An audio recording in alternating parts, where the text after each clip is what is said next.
On Christmas Eve, my grandfather Harold placed 3 white envelopes on the dining table. They slid across the polished wood as if they had fallen straight into the silence of the room. "A gift for each of you," he said. His voice was hoarse and tired. My parents burst into laughter. My mother raised an eyebrow. "Another fake check trick. Dad?" My father swirled his wineglass, giving a thin smile. "He likes performing. Just play along." "Lydia." I didn't feel amused. I felt as if something inside the room was cracking open. Grandfather looked at me, his eyes so deep and sad they made my throat tighten. I simply said, "Thank you, Grandpa."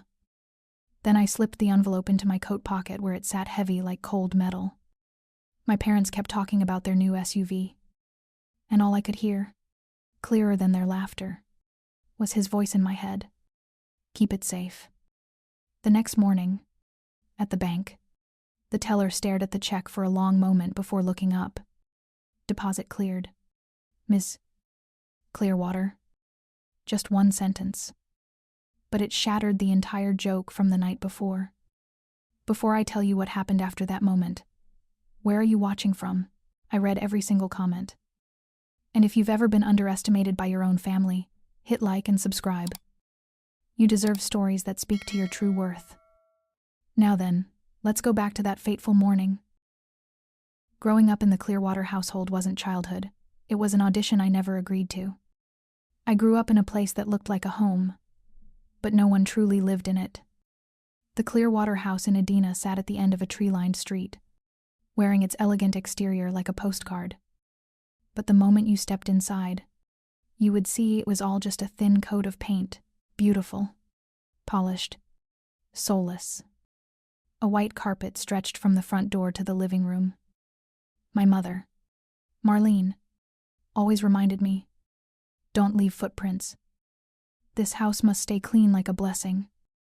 I remember the hard cold of the wooden floor on winter mornings, and the sound of my mother's heels tapping down the steps like a countdown clock every time she descended the stairs.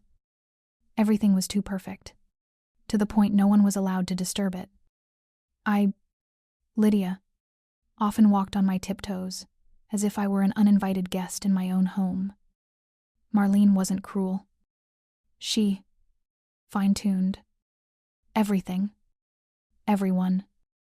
If the curtains were slightly misaligned by a few inches, she looked at me first, as if I had intentionally ruined the Clearwater image.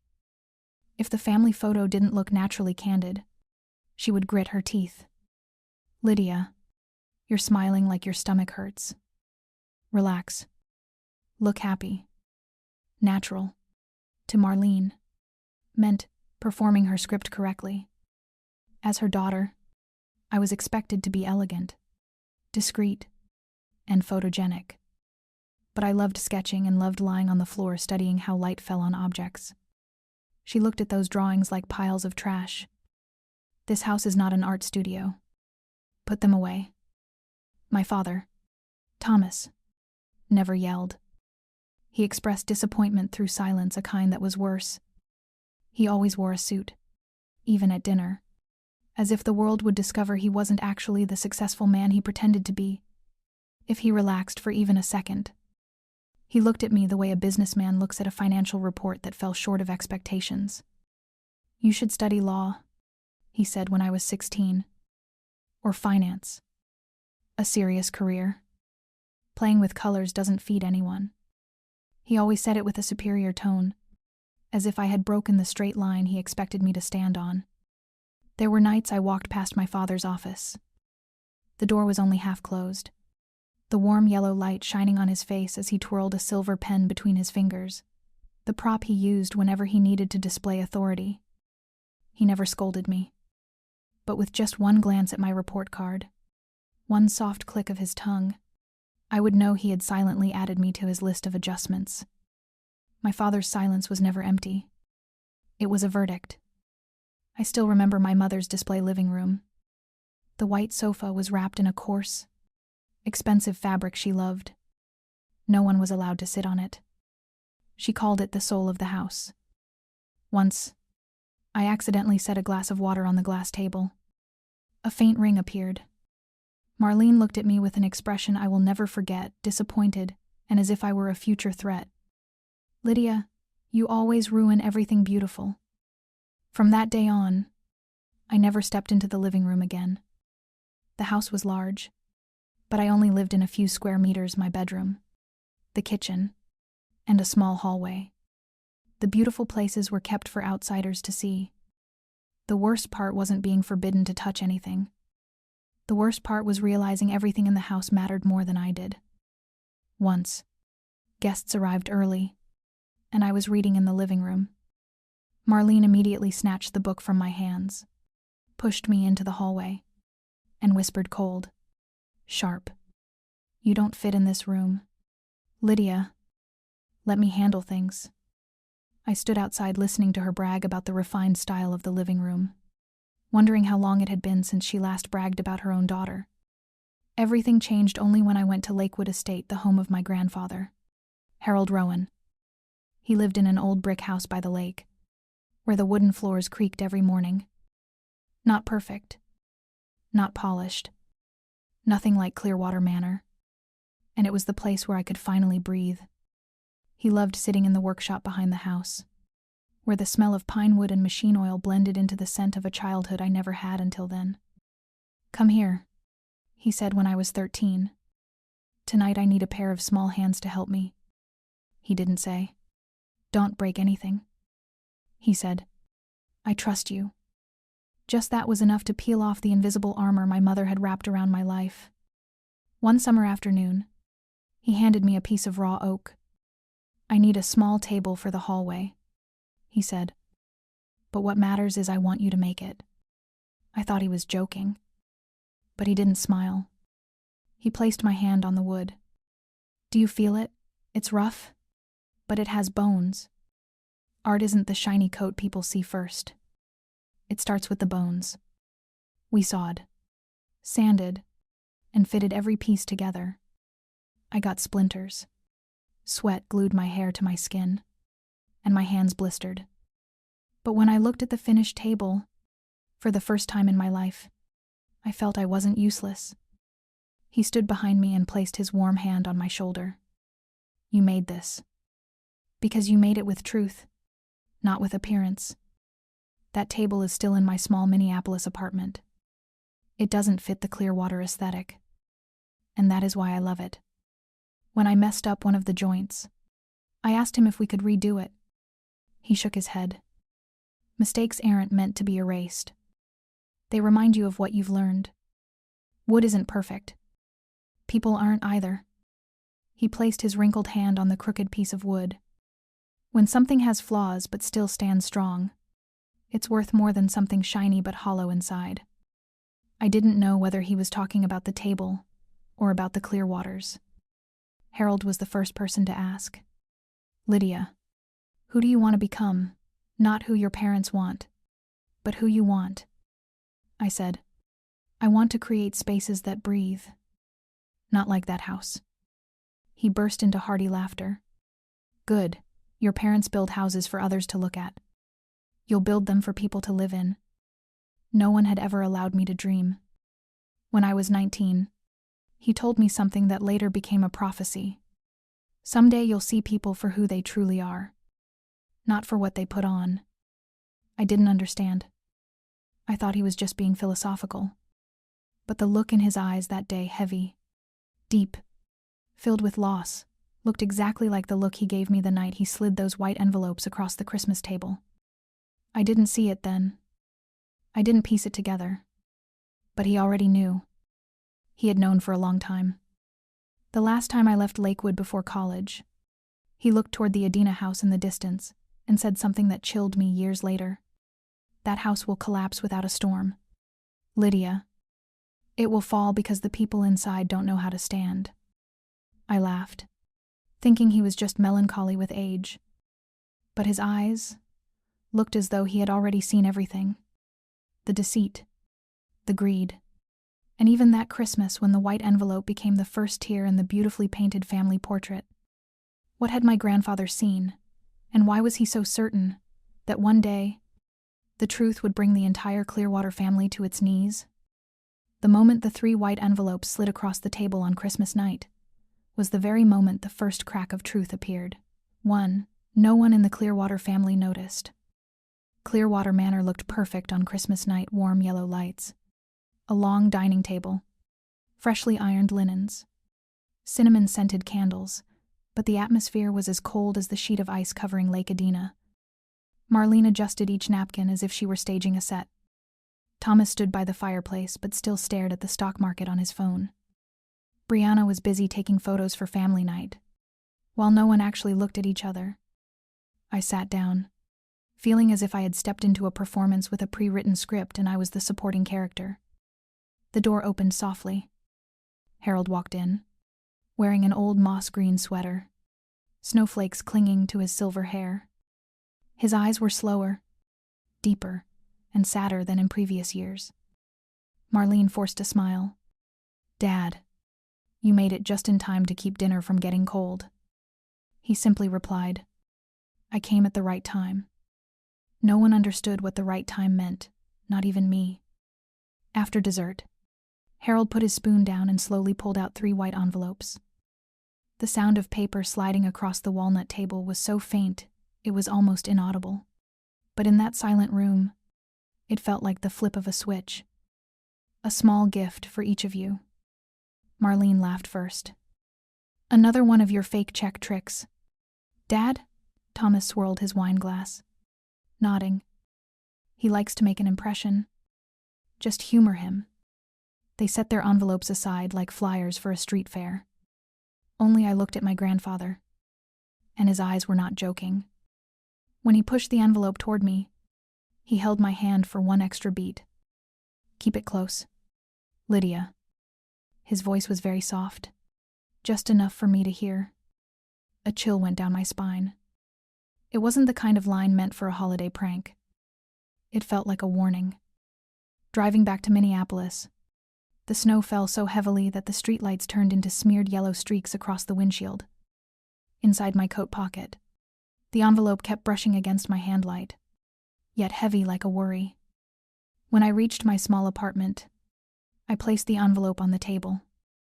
Under the warm light, it looked like an object with a soul. I didn't open it. Not because I was scared, because something instinctive whispered, if I opened it, everything in the Clearwater family would change forever. The next morning, I woke up with a strange, restless tension in my chest. The apartment was so quiet I could hear snow tapping against the windows. I made coffee, but it just grew cold without me drinking a single sip. I stared at the envelope. It stayed still, but its silence made me more uneasy than any of Marlene's shouting. Finally, I whispered to myself, "Even if it's a joke, I need to know." I put on my coat, grabbed the envelope, and drove to the Bank of Minnesota branch near Nicollet Mall. I didn't know yet. This was the moment the entire Clearwater family began to collapse. The teller took the check, staying silent longer than usual. She checked it again, then looked straight at me. I stood frozen, heart pounding in my ears. She set the check down, pulled her chair closer, and spoke in a voice terrifyingly clear. "Your deposit cleared, Ms. Clearwater." One simple sentence, but in my mind, it rang like the shatter of glass. "Cleared?" I asked, my voice tight. "Yes. The funds have been deposited. Not a joke. Not some innocent Santa prank. Not an empty envelope." I didn't feel joy. I didn't scream. I didn't jump. I felt afraid. Because if my check was real, then the 2 envelopes my parents had laughed at last night were real too. And they still hadn't opened them. I walked out of the bank with my hands still trembling. Not because of the money, but because of what it represented. The Minneapolis wind cut into my face, but I barely noticed. I stood on the stone steps, watching people walk by, buses rolling past, snow collecting on my coat, but everything felt muted. If Harold's check was real, That meant he had planned this ahead of time. Not a spontaneous whim. Not a holiday gag. A plan. And that plan wasn't aimed at me. It was aimed at someone else. Inside my car, the heater blasted, but the chill along my spine didn't fade. What was I supposed to do now? Tell my parents? Stay silent? Call Harold? I inhaled deeply, but my breath still felt heavy. I wasn't just afraid of how my parents would react. I was afraid I understood my grandfather too late. Afraid he had seen things I had tried to deny about the Clearwater family, about the deception that house had been built on for years. I leaned my forehead against the steering wheel. One question kept drilling into my mind. Why did he choose me, driving back into Minneapolis? Memories flickered like broken film strips. Harold looking at my parents with that long, sad gaze. The phrase, "Keep it close." The afternoon he stood in front of Clearwater Manor and said, "That house will collapse on its own." The way he always cared for me, not indulgently, but like someone preparing me for an impact. I used to think he was just being philosophical with age. Not anymore. He had seen something I didn't want to see. I pulled into the parking lot of a small cafe. Sitting inside the car, I finally dared to say it out loud. This wasn't a test for me. I swallowed hard. If he wanted to test me, he would have told me clearly. He would not have allowed my parents to laugh at the envelopes in front of him. No. He was testing them, measuring what mattered to them, seeing whether they opened the envelopes out of love or tossed them aside out of pride, seeing who valued him, seeing who valued money, seeing who valued image over truth. And my check was only the first measuring tool. When I unlocked my car, my phone lit up nonstop. Mom calling, Dad calling, Brianna, 7 messages. I didn't answer. I looked at the clock. Barely 10 in the morning. They never called me at this hour unless they needed something. I opened Brianna's messages. Lydia. Mom says check Grandpa envelope. Did yours have anything? Mom and Dad didn't see anything in theirs. My heartbeat slowed for a moment.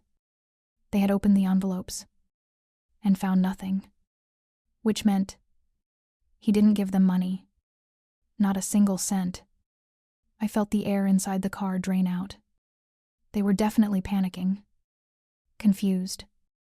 Furious. And that was when they turned to me. A new notification popped up. Mom. Lydia. What did he give you? Call me back now. This isn't a performance anymore. I'm serious. Performance. That word struck me like a blade. They weren't angry because he didn't give them money. They were angry because he didn't perform the role they expected him to play. I leaned back in my seat, a quiet ache spreading up my neck. My whole life, I had tried to be seen by this family. But only this morning did I see clearly. I was never the protagonist in that house. I was just a prop. But my grandfather Harold refused to accept that. The phone buzzed again. Harold calling, I stared at his name on the screen. My hands trembled, but the fear was gone. I answered. His voice was raspy but steady. Lydia, you know now. Don't you? All I could do was exhale. Yes. On the other end, he said a sentence that sent chills through every nerve in my body. Don't worry. Dear, I wasn't testing you. I was testing them. I closed my eyes. Everything snapped into focus. My check wasn't a gift. It was a warning. And my parents had already failed before they even realized they were being tested. My grandfather's examination had begun, and the Clearwater family was about to pay the price for the image they worshipped. If you are still listening up to this point, leave the number 1 below in the comments, so I can send you my thanks. Sometimes, a family doesn't break because of shouting. It breaks because of a phone call. I pushed open the door of my small apartment in Minneapolis and froze for a few seconds, as if the cold outside had followed me all the way in. The air was so quiet I could hear the clock ticking each second with a cruel precision. The teller's words still echoed in my mind, sharp as a blade grazing skin. Deposit cleared. Ms. Clearwater. Every time I remembered it, my chest tightened. I walked to the kitchen, trying to steady myself by pouring water. But the sound of the water hitting the glass felt like metal clashing thin, cold, and filled with foreboding. I set the glass down, but my hand trembled so much that water spilled over the rim. If my check had gone through, then what had happened to the other two? My apartment had always been the place where I could breathe after long days of being adjusted by the Clearwater family. But today, it tightened around me like an interrogation room. Every sketch on the wall, every warm color I loved, none of it could quiet the rising storm inside me. I sat down on the wooden chair Harold had repaired for me, but even the warmth of the wood couldn't break the cold seeping into my bones. My phone buzzed on the table. The name lit up. MOM, Marlene Clearwater. I swallowed hard. Lydia? Her voice was sweet, like sugar melting in hot water. But if you listened closely, there was the metallic tang of tension underneath. I've been worried sick about you. All day you've disappeared. You scared me. I stayed silent. And like a curtain falling, her tone switched straight into interrogation. Last night, did you open your envelope? Did you see anything unusual? I looked at my faint reflection in the window glass. That wasn't the voice of a mother. It was the voice of someone extracting information. What are you talking about? Don't play games, Lydia, she snapped, her voice sharp and tight. The bank said. My check was stopped. I heard her inhale hard, like someone gritting their teeth. This humiliated me. Lydia. The bank manager looked at me like I'd been discarded. Then her voice dropped lower, pressing, heavy as stone. Your grandfather is testing us. But your check, was it the same? I didn't answer.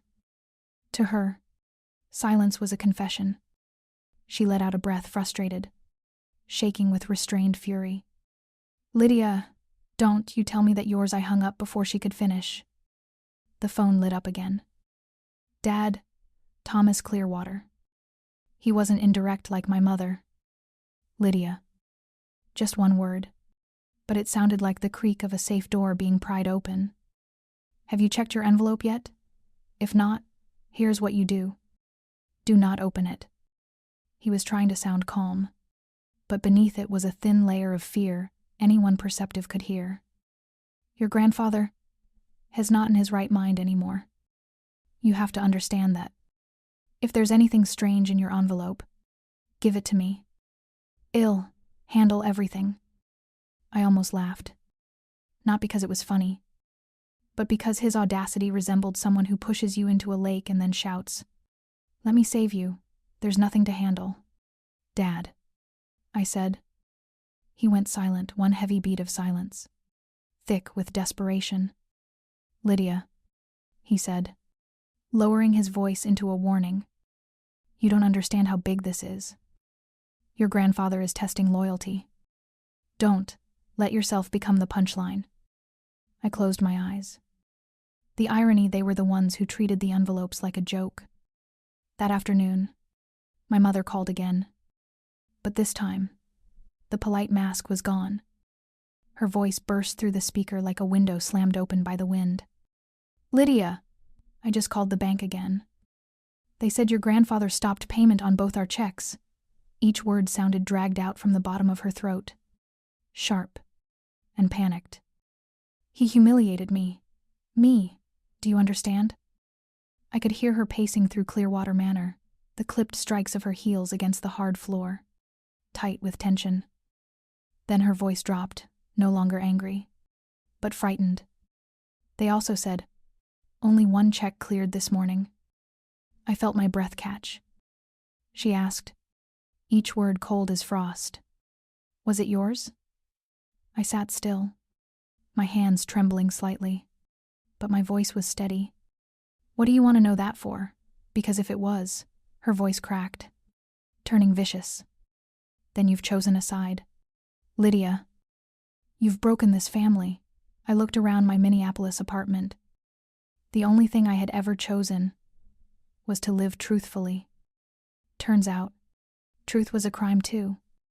The call at 11:47 p.m. from Lakewood Estate wasn't just a message from him. It was the signal that tomorrow, the Clearwater family would have no place left to hide. Your grandfather didn't invite us here for dinner. He invited us here to hear the truth. I drove along the road circling Lakewood, the cold moonlight stretching across the surface of the water like a streak of silver. The closer I got to the estate, the tighter my stomach twisted. Warm yellow light spilled from the windows of Harold's old brick house, shimmering over the thin layer of snow. The air was so still I could hear the sound of my car rolling over the gravel like a whispered warning. A cold breeze slipped through the car door, carrying the scent of damp wood and pine needles, the familiar smell of the place I once considered the safest territory in my world. But tonight, it wasn't a place to hide. It was a place to confront. I parked and turned off the engine. In the driveway were already my father's silver Mercedes and my mother's glossy black SUV. They had arrived before me. That alone said everything. The small wooden sign by the door still read Rowan House. But tonight, looking at it, I felt as if I were standing before the entrance of a courtroom. I took a deep breath and stepped inside. Maria opened the door for me, her face carrying an unusual sadness. "They're in the dining room," she whispered. I stepped into the long hallway. The pendant lights cast a warm glow, but the house still felt cold, as if it knew someone here tonight would not leave whole. In the dining room, my parents were already seated. Marlene sat upright, her hands clasped tightly beneath the table. Her mascara was smudged slightly under her eyes, proof she had either been crying or fighting. Thomas stood near the fireplace, holding a glass of water he didn't drink. His other hand clenched so hard his knuckles had turned white. They didn't say anything when I entered. No one asked if I was okay. They only looked at me as if I were the witness to their own guilt. "You're here," my father said, his voice trying to sound normal but stretched tight like a strained wire.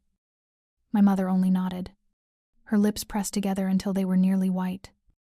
No one offered me a seat. I pulled out the chair myself. The space, once warm with the smell of toasted bread and pine, now felt like a trench before battle. The door opened. Grandfather Harold walked in slowly but standing straighter than any man I had ever known. In his hand was a thin beige folder, and under the light it looked like an elegant dagger. "Thank you for coming," he said. No one answered. He pulled out the chair at the head of the table, the leader's seat, and sat down, his eyes scanning each of us. I could feel it clearly. He wasn't here to talk. He was here to declare. "Before we eat," he began, "I want to clarify what happened last night." Marlene shot to her feet. "Dad, the bank humiliated us." The manager looked at us like, "Sit down." "Marlene." His voice was soft but sharp as the snap of a dry branch. She sat immediately. Thomas stepped in, agitated. "Dad, that check clearly had an issue.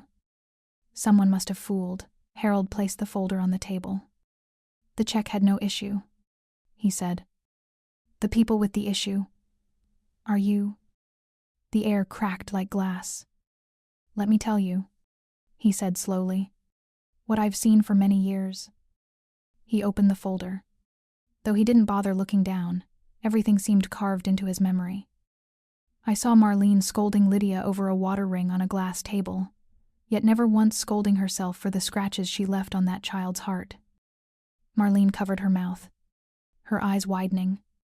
I saw Thomas calling Lydia's passions useless, while he himself failed to perform a single honest day's work in the company I entrusted to him.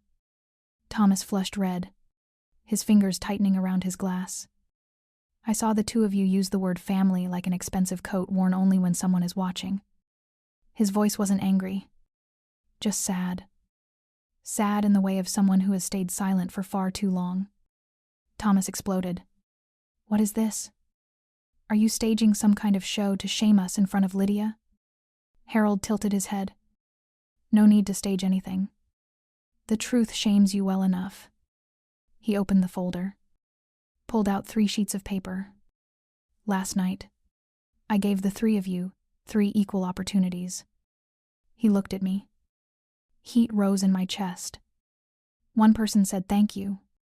He turned to them, and 2 people laughed. No one dared breathe. "You laughed at the gift I gave from the bottom of my heart."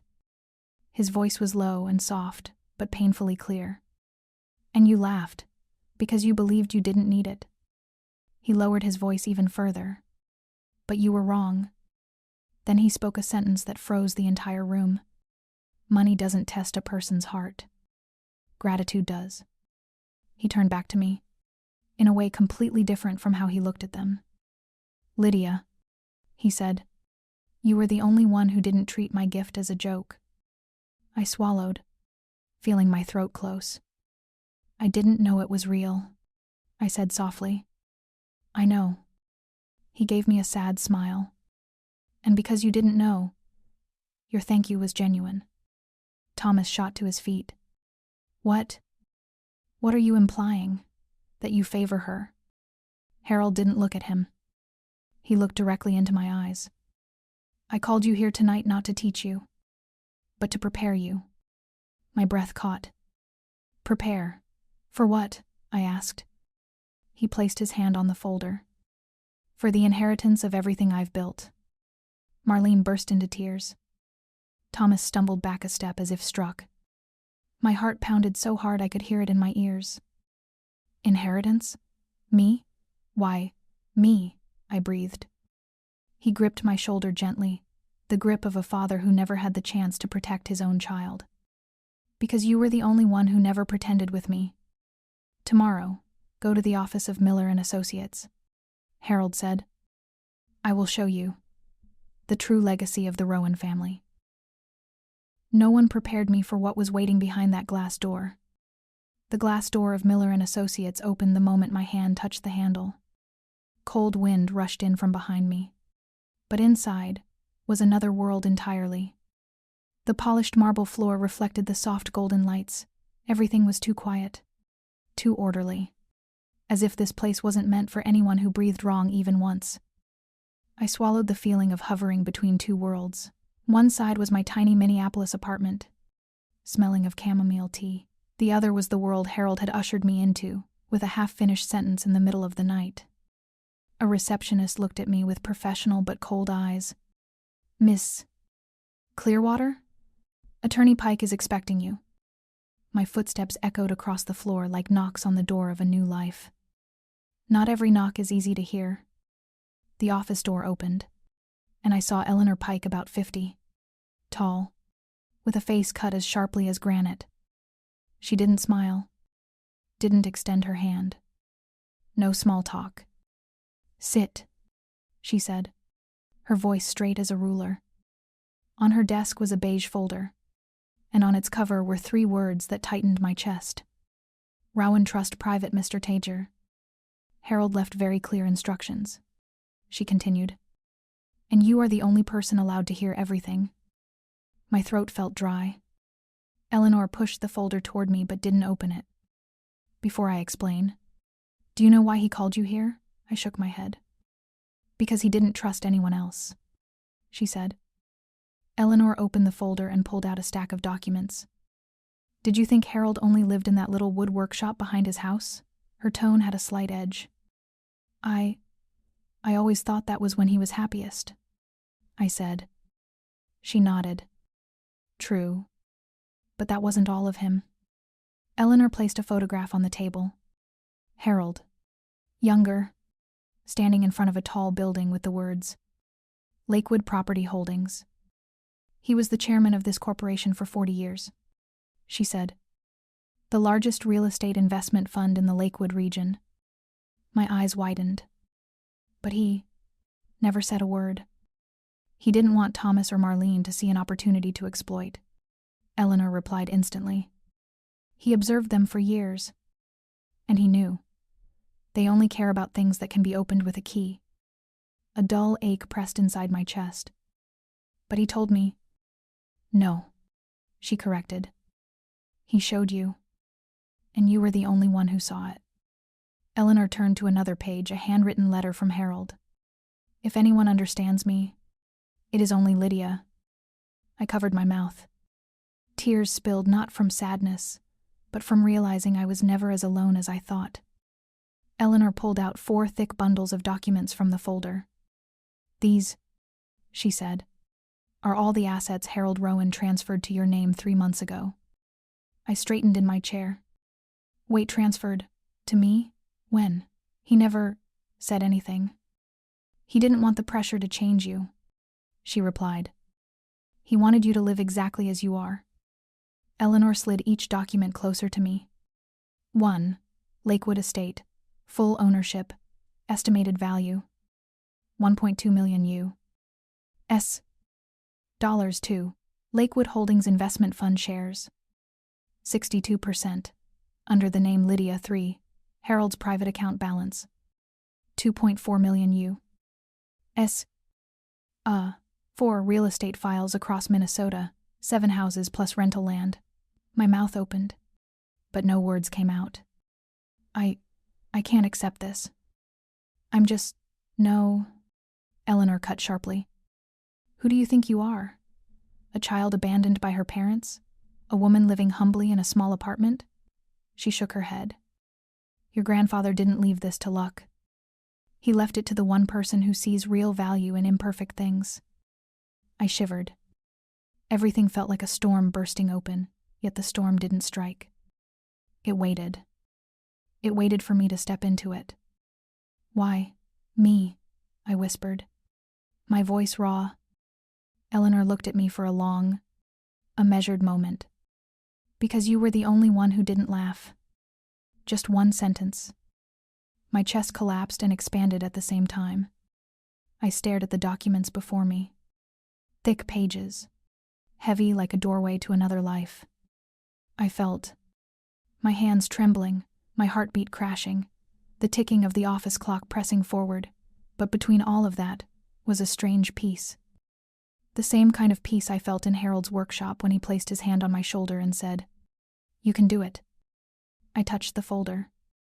For the first time in my life, I didn't feel like a shadow on the edges of the Clearwater family. I felt in the right place at the right time as the right person he trusted. When I stepped into the parking lot, the Minnesota wind slapped my face with freezing force. And there, under the dim yellow light, my mother was waiting. My father stood beside her. No more performing. No more smiles. Only the eyes of people who had just lost an empire and were desperate to claw it back from their own daughter. The closer the truth gets, the more clearly people reveal who they really are. The late afternoon light stretched across the glass windows of the Miller and Associates building, covering the stone steps with a cold shade of gold. As I pushed the door open, the Minnesota wind slapped my face, snapping me out of the daze I'd been in after everything that happened inside the conference room. I tightened my grip on the stack of documents in my hands, the only thing with enough weight to keep me steady. Then I saw them. Thomas and Marlene stood beside the silver Mercedes, their postures stiff as statues, their eyes carrying no warmth whatsoever. They didn't smile, didn't pretend to be caring, didn't perform the perfect family façade they usually relied on. They just looked at me, as if I had done something unforgivable to them. The evening sun hit Marlene's face, exposing every wrinkle hidden beneath her expensive makeup. That expression, I had seen it when she scolded me for a water ring on the coffee table when I was a child. That same look had returned. No more escape. They had been waiting for me. "Lydia!" Marlene lunged forward, grabbing my arm. Her voice shook, thin and sharp like a string pulled too tight. "What exactly are you trying to do to this family?" I didn't even have time to respond before Thomas stepped closer, blocking the light, his shadow stretching long across the cement. "What were you doing in there?" His voice was cold, completely devoid of patience. "What did your grandfather leave? Why did he call you and not us?" I saw Marlene's hand tremble as she looked down at the folder I held. She didn't ask if I was okay. Didn't ask if I'd eaten. Didn't ask if I was scared. She only looked at the folder. What paperwork is that? She asked again. Voice small but full of hunger. My chest went cold for a second. Lydia. Thomas tugged lightly on my sleeve as if pulling a string. Don't tell me. You actually believe he left anything to you? I stayed silent. A flicker of panic flashed across his eyes before it hardened into the familiar anger I grew up with. You're not capable. You don't understand finance. You don't know how to manage anything. Your grandfather is losing his clarity. You have to see that. Each sentence landed like a knife hitting hard tile. Then he said the line I'd heard since childhood. But never. As vicious as this moment. You don't deserve any of that. Lydia. Marlene clicked her tongue. Not disagreeing, just letting it stand. That was the moment I realized. They weren't angry because they lost Harold. They were angry because they lost power. Lydia. Marlene's tone changed instantly. Soft. Thin. Desperate. You understand your mother, don't you? Your father and I only want stability. This family needs unity. She placed a hand on her chest, breath trembling like a seasoned stage actress. What you're doing, have you thought about your mother's feelings? My mother's feelings. The phrase she used whenever she wanted me to feel guilty for breathing wrong. Do you know how much pressure I'm under? People look at the Clearwater family as a symbol. By doing this, you're ruining everything. Her eyes flicked toward the folder again. Not worried about me. Worried about what they might lose. I held the folder tightly against my chest, as if it were the final source of warmth I had left. I know everything. I said it quietly. Cold. Clear. The wind blew across the parking lot, lifting a few strands of hair from my forehead. But the two people in front of me stood frozen. My words hit them like a slap. No. What? Thomas asked. But his voice wasn't steady anymore. I looked straight at them. I didn't shake. Not like before. I know why he trusted me. And not either of you. Marlene took half a step back. Thomas' hand curled into a fist. I could feel something collapsing inside them, not loudly, but from the inside out. The air thickened. Thomas was the one who broke it. Fine. He inhaled deeply, trying to reclaim his authoritative tone. Tonight. 7 o'clock. Lakewood Estate. The family needs to talk. Seriously. Not an invitation. A command. Marlene's voice softened unnaturally. Come. Lydia. Don't leave your parents alone in this. I knew this play. I had watched it for 20 years. But this time was different. This time, I knew the backstage. Thomas opened the car door. The scent of expensive cologne rushed out the familiar smell that had followed me throughout my childhood, forcing me to behave perfectly. We will settle everything tonight, he said. The door closed. The car pulled away, leaving a faint streak of light on the pavement. I stood alone in the wide parking lot of the law firm, my hand still holding the folder. People say, when a family is angry, they tell the truth. When they are afraid, they reveal who they are. Today, I saw both. Tonight, they believe they will control the meeting. But what they don't know is that my grandfather left me a truth powerful enough to shatter the entire Clearwater empire. That night at Lakewood Estate, no one expected my grandfather to judge an entire lifetime. It wasn't fully dark yet, but Lakewood Estate was already swallowed in the golden glow spilling from its old window frames. My car rolled slowly along the stone-paved road, the tall old trees on both sides rustling as if blown by a warning wind. The Minnesota air that night was unnaturally cold, not the cold of weather, but the cold of something coming to an end. The wooden door of Lakewood opened before I even touched the brass knob. Not my parents. Not my grandfather. It was Maria, the housekeeper who had been with Harold Rowan for more than 30 years. She looked at me with an expression I didn't understand right away. Part sympathy, part worry, part preparation. Hess waiting for you in the great dining room, she said. Her voice was low but steady, like she had rehearsed it to keep it from shaking. My footsteps echoed across the old wooden floors. The creaks, once a comforting childhood sound tonight, felt like the countdown before a storm. The great dining room appeared under the soft gold glow of the chandelier hanging above the long wooden table. I had sat here before, eating warm soup in winter, while listening to my grandfather tell stories about people who know how to stand firm. Tonight, that warmth was gone. Thomas and Marlene sat tightly together on one side of the table. They didn't look at me, didn't look at each other. They looked only at the empty chair at the head of the table, Harold's chair. There was no food on the table, no glasses, no silverware, only silence. A silence that made a chill crawl down my spine. When I pulled out my chair to sit, Thomas glanced at me. His eyes were sharp like a blade, but blurred with the panic of a man losing control. "You're here," he said, trying to sound steady. "Of course you're here," Marlene added, her voice carrying a hidden tremor. "We're family. Family." A word they only used when they needed me to obey. The heavy wooden door opened. My grandfather appeared. But it wasn't Harold in his thick sweater, warm eyes, and gentle smile. The man who stood there was Harold Rowan, the businessman, the builder of Lakewood, the keeper of truth. He wore a perfectly tailored black suit, a dark tie, and neatly combed hair. His eyes swept across the three of us, pausing on me not to comfort, but to remind.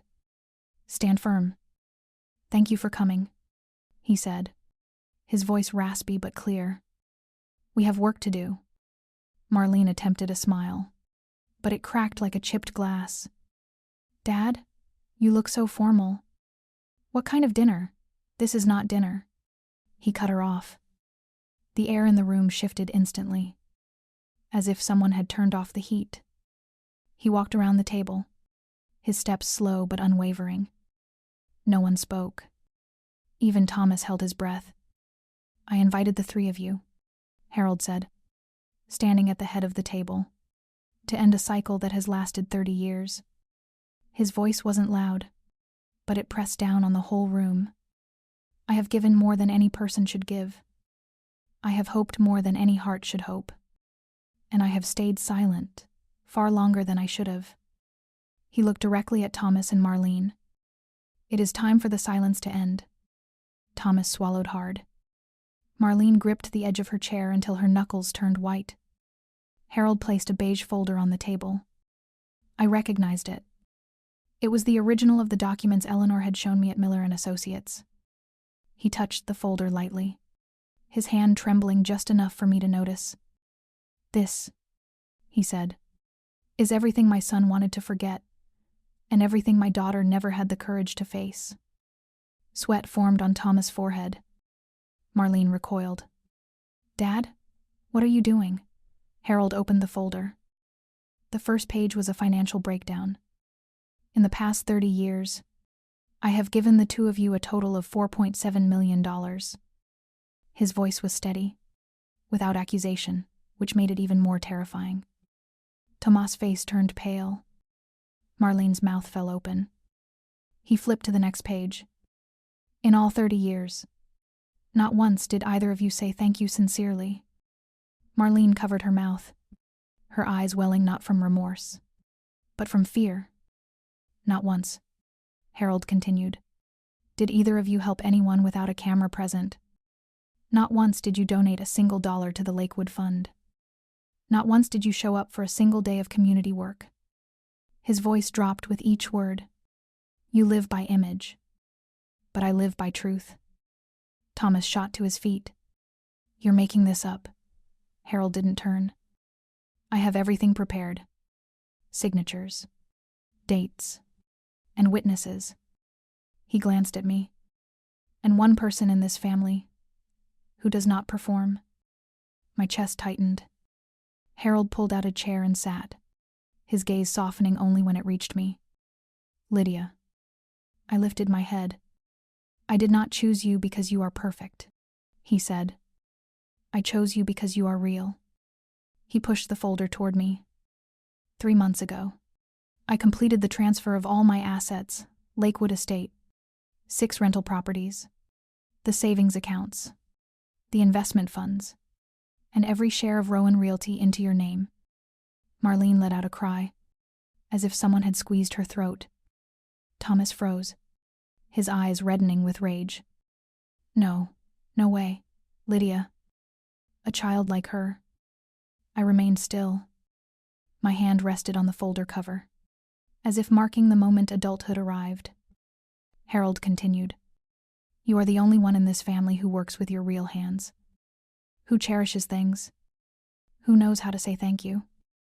He turned to Thomas and Marlene, his eyes turning cold as winter stone. And the two of you only know how to take. Thomas slammed his hand on the table. You've been tricked. She manipulated you. She's been pretending to be obedient. Harold stayed calm. If anyone manipulated me, he said, it was the two of you for 30 years. Marlene burst into tears. Dad, you can't do this to us. How could you? This family, our reputation. He replied with a sentence that dropped the entire room into a void. Your reputation is not worth more than Lydia's dignity. I felt something inside me drop soft, but far-reaching. Harold stood, walked behind me, placed a hand on my shoulder steady, warm, unwavering. He looked straight at Thomas and Marlene and said, I do not choose the perfect. I choose the honest. The room shattered into silence. When the sun rose, I understood. A family doesn't fall apart because of an explosion. It falls apart in the truth. I woke up when the first ray of sunlight slipped through the old curtains of the Lakewood bedroom. Its warmth touched my forehead like a reminder that last night, all the shouting, the twisted faces of anger, the accusations was now only an echo. The house was so quiet I could hear the wooden floor expanding beneath me, the soft brush of birds against the eaves, and the gentle breeze slipping through the window crack. For the first time in many years, I didn't hear Marlene's footsteps or Thomas' heavy sighs trailing behind me. Morning light made Lakewood look like an entirely different place. No longer a battlefield, but a beginning. I found Grandfather Harold on the back porch. He sat in his old chair, a cup of hot tea steaming before him, his eyes gazing far across the still lake, smooth as glass. I sat beside him, saying nothing. After a moment, he placed his hand over mine. Lydia, he said, his voice low and soft, the kind reserved only for someone you truly love. You don't need to take revenge on anyone. You only need to stand tall and live honestly. That is enough. That sentence wasn't advice. It was a blessing and a farewell. My grandfather had spent 30 years fighting to pull me out of a family that did not know how to love sincerely. And in the end, he succeeded. When I returned to the living room, they were gone. Maria, the housekeeper, handed me an envelope left on the table. Inside were only a few scrawled lines from Thomas. We will discuss this later. This is not over. But those words no longer meant anything. Their lawyer sent an email that same afternoon, an angry letter attempting to challenge the validity of the will. Eleanor replied with exactly 3 sentences. The will is entirely legal. The documents were signed more than 3 months ago. Any attempt to dispute it will backfire. After that, everything went silent. No more messages. No more blame. No more shouting my name like a command. That silence didn't hurt me. It freed me. In the afternoon, I went into the workshop behind the house. The place where I had learned to sand wood, where my grandfather taught me to see things not through the paint, but through the real bones underneath. The small table I built at 13 still stood there. Rough, crooked, raw, and full of splinters. I placed my hand on the wood. For the first time, I understood why my grandfather had said, a person who is flawed but still stands strong is worth more than something perfect but hollow. For years, I thought I was the flaw in the Clearwater family. But it turned out that flaw was the very thing that saved me. Because it was real. Before leaving the workshop, I looked around one last time. This place had once been the only spot in the world where I could breathe. Now it had become the starting point of my new life. I whispered, as if to myself and to him, I promise to live a true life. If you are watching this and have ever felt underestimated by your family or felt you had to earn your worth, please remember, your value is already enough. You don't need anyone's approval to begin living honestly. Please like and subscribe to the channel so I can share more meaningful and heartfelt stories with you. See you in the next video.